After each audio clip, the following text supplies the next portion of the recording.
我觉得越长大好像越不理解这个世界了。可不是嘛，世界一天变一个样，就在我们不知道的世界里。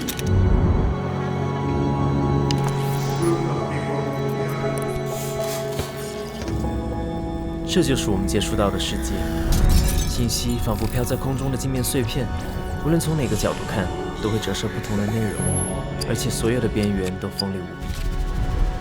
这些事情具有多面性的同时，却让我们的世界观变得更狭隘了。感觉近在咫尺，又远在天边，对吗？而且在这些碎片中，连自己的立场都无法看清。你知道世界人口已经高达80亿了，然而全球农业产量明明足够喂饱100亿人，但如今还有至少7亿人面临饥饿。你不觉得很荒唐吗？更别提有将近1/3的食物被白白浪费。Just doesn't make any sense。前段时间，连朝鲜都能往乌克兰前线派兵。怎么不说特朗普都第2次退出巴黎协定了？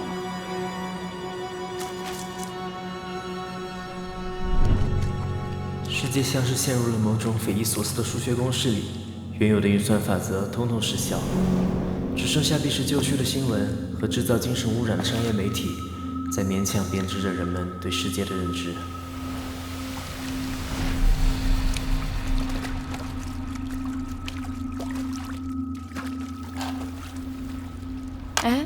你真觉得有必要去理解这个世界吗？哪怕没有结果也要尝试。我们所有的行为都有它相应的结果吧？是苏格拉底还是哪个老头说过来着？未经审视的人生不值得度过。So， 即使要面对一些存在主义的无力感，但恐怕很少有人会对这种话题感兴趣吧？那也是极有意义的尝试。你心里认同的意义，就跟尼采说的真相是一码事儿。没有真相，只有诠释。那又如何？我们不需要在这种究极问题绕圈子。你活着，我活着，生活温饱，大地安全，相对幸福的同时还能追求自我实现，这就是放之四海而皆准的生命意义啊！可我们生来就笼罩在信息到爆炸的辐射圈里，谁能证明我们的所思所想当真就是我们自己的呢？连思想的源头都无法辨识，还怎么客观地理解这个世界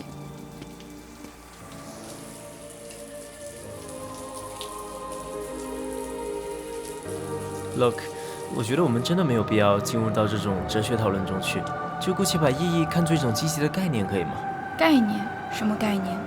积极的、趋利避害的、无条件的，能使我们短暂的生命体验，通俗点说，更加正能量的 ，OK 吗？冷战的阴霾未尽，人们被塞上了通往虚无的后真相号列车，在自我意识的逐渐消亡中，迎接生态崩溃的时代宿命。一呼一吸间，难道容不下半点世俗之外的乐观吗？不，恰是独立思想的谷底，才能滋养劫后余生般的信念。挺好啊，很诗意的感觉。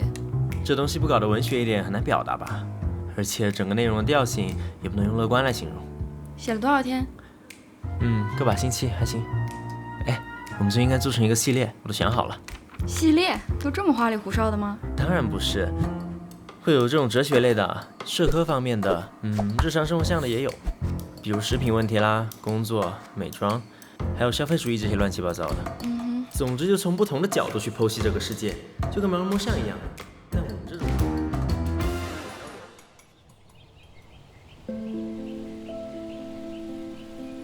日子凝结成苍生上的雪，表面上看有种恰到好处的零碎。自从那天晚上他跟我讲提案以来，我们就一边构思剧本，一边探索整体的结构和呈现形式，结果越来越迷茫。要顾及趣味的同时，又讨论一些严谨的、超脱生活日常的话题，很难平衡不同人的喜好呢。理解这个世界谈何容易？我们大多数人都过着奔波劳碌的日子，网络空间里的虚假信息和生活中的廉价多巴胺使人们四面楚歌。趋于两极化的思维和对世界基础认知的缺失，使我们在面对范式转换的议题时，本能的不知所措。We aren't special, we're just lucky. 是的，有能力和闲暇去关注大于自我的事情，这本身就是一种难得的奢侈。少部分人拥有的特权，其实，就算我们对世界的理解变得更加深刻，也难以量化什么具体的改变吧。这真是我们该走的路吗？当然，我说，如果你心里确信世界会变好，那我们总不能坐享其成吧。